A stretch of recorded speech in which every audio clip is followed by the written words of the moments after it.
Alright, quick update on the water sanding with the 2000.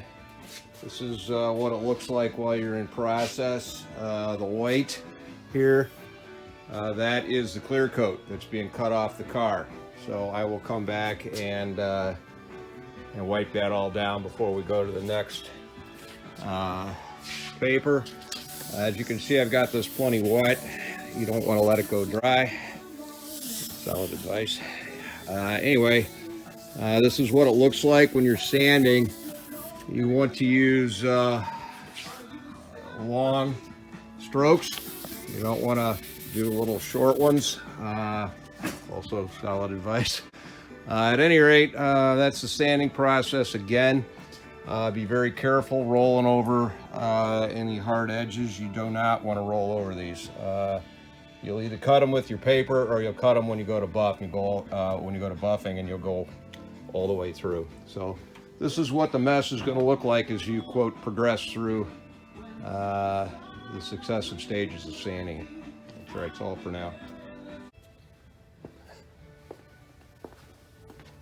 Okay, I'm working the bottom of this door right now, and I just thought I'd illustrate one more time what I'm doing.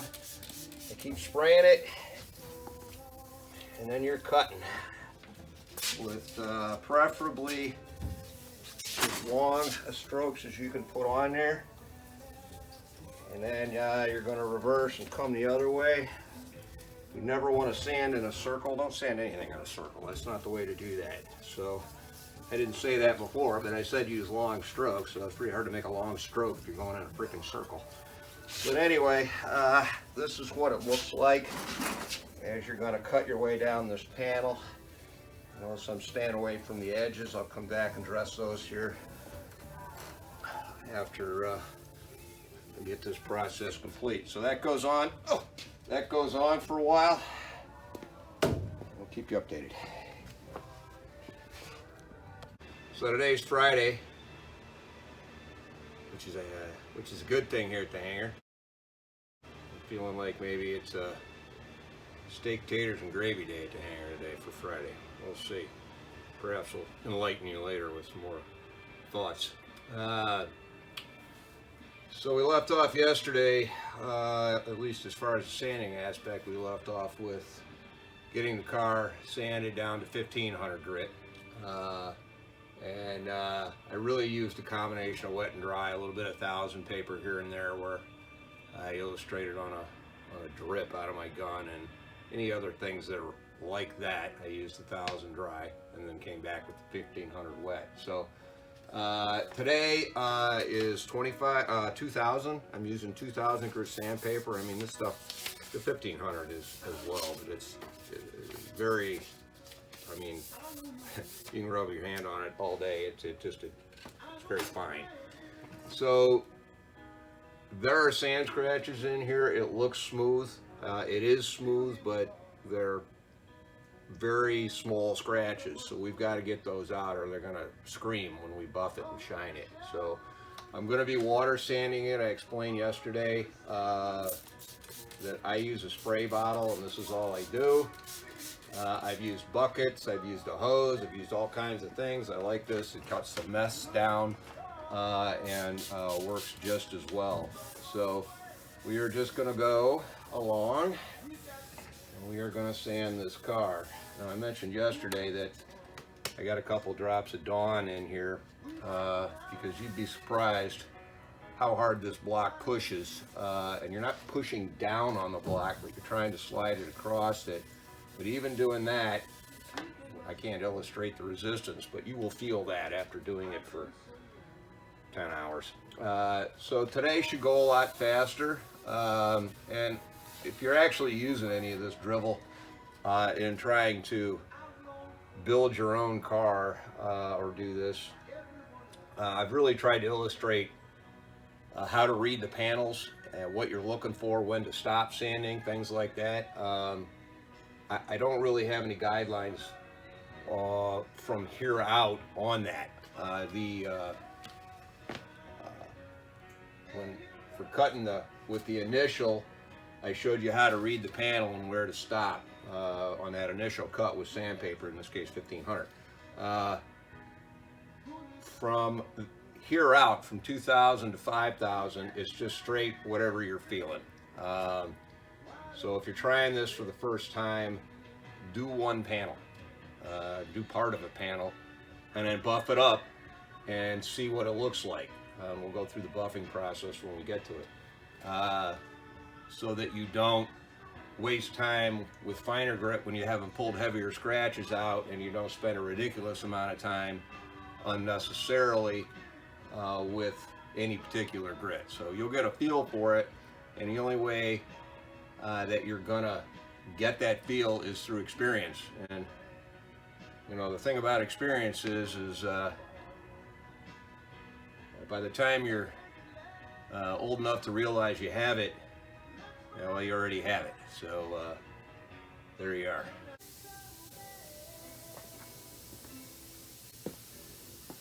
All right, we're back. And I finished sanding the car with the 2000 by hand.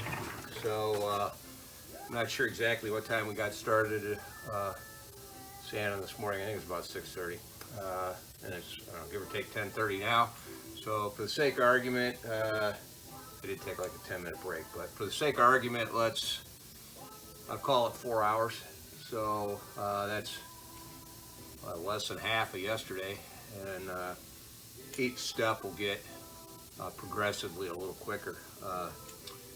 So all in all, then that was about, I don't know what, 14 hours or so, actually a little more, hand sanding this car at this time, color sanding the clear. So as I mentioned, the next thing is we're going to go to a machine. This is a DA. If you're going to do this, for God's sakes, make sure your my compressor just kicked on, but make sure your DA is not in grind mode, or you'll wreck your paint.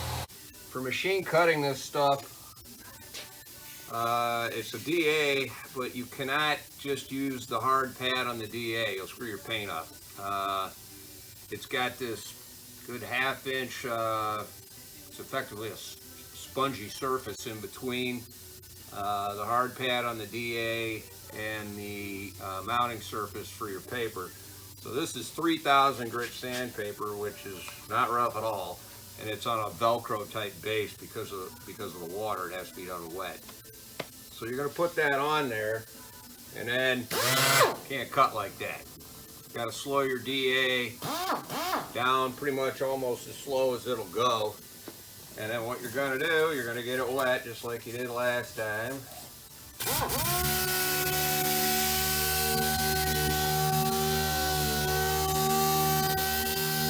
And that's all there is to that. So this is much easier on an old man than the other stuff was. Most places are going to do all of their cutting, all of their sanding with the machine, and you can get any grade you want on this, and that's fine for you know, I don't know, for a driving car you're going to run around in, that type of thing. That's fine, it'll look fine. And those guys will tell you there's no difference, you know, and I'm wasting my time, and once again, I could care less what the hell they think. I think their paint jobs look modeled. And I think this makes them a lot more straight, so that's why I did it that way. I could have saved myself a whole lot of aggravation by starting with that, but that's just not how we roll here at the hangar. So now I'm going to go over this entire car with the 3000 in the machine, and then we're going to turn around and we're going to go over it with 5000, which is, you know, ridiculously smooth. And I don't know if it's showing up at all, but from the 1500 to the 2000, it's rather subtle, but the paint has a slight amount more sheen to it than it did with the 1500. It's not quite as flat. And when I get done with the 3000, it's going to have even more sheen, and when I go to the 5000, even more, because the 3 and the 5000, effectively, you've begun the buffing process. Doing this will cut down on the amount of time you are on your buffer. So there you are. That's the next step in the process of making this Camaro beautiful. So get back to you. All right, welcome back to the hangar. It's Friday about noon. Project Camaro is now fully cut with sandpaper. So I have completed the wet sanding with the 3000 and 5000, and also did the 2000 today. So this is what it looks like, a big hot blue mess. So I should show you the sheen on this. I'll have to set the camera down here. I don't know how well this will show up, but we'll give it a shot.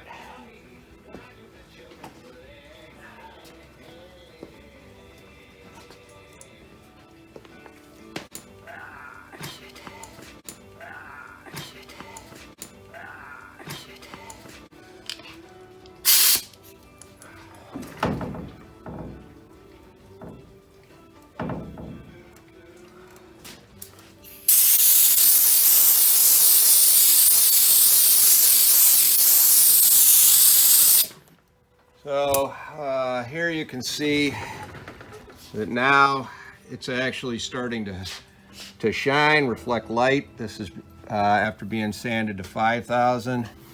So actually still got stuff on there. So the next step is a buffing process. That's 3 different pads, 3 different mediums for the pad, and being that it's around noon on Friday, well, you know, we got some other priorities we're going to have to attend to here at the hangar. One of them is going shopping. So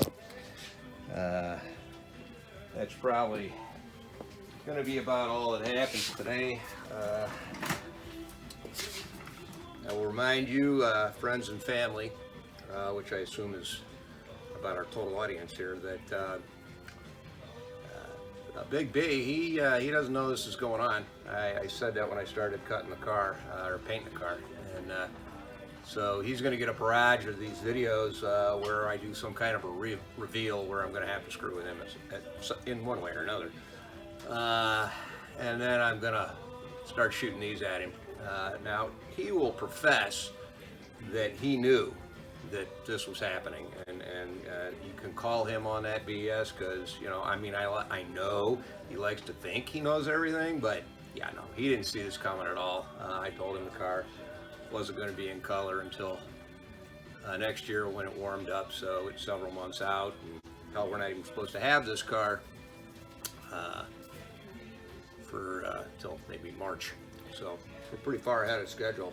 Frankly, at this point, the build we can do anything we want now, because we got the foundation ready to receive parts. So there you are. It's going to be hopefully a pretty good surprise for him. And I will say that in my previous life, I don't know what, maybe 36,000 hours or so of teaching people technical tasks that required a lot of both hand-eye coordination and cognitive function, and planning ahead, and being situationally aware where you are, things like that.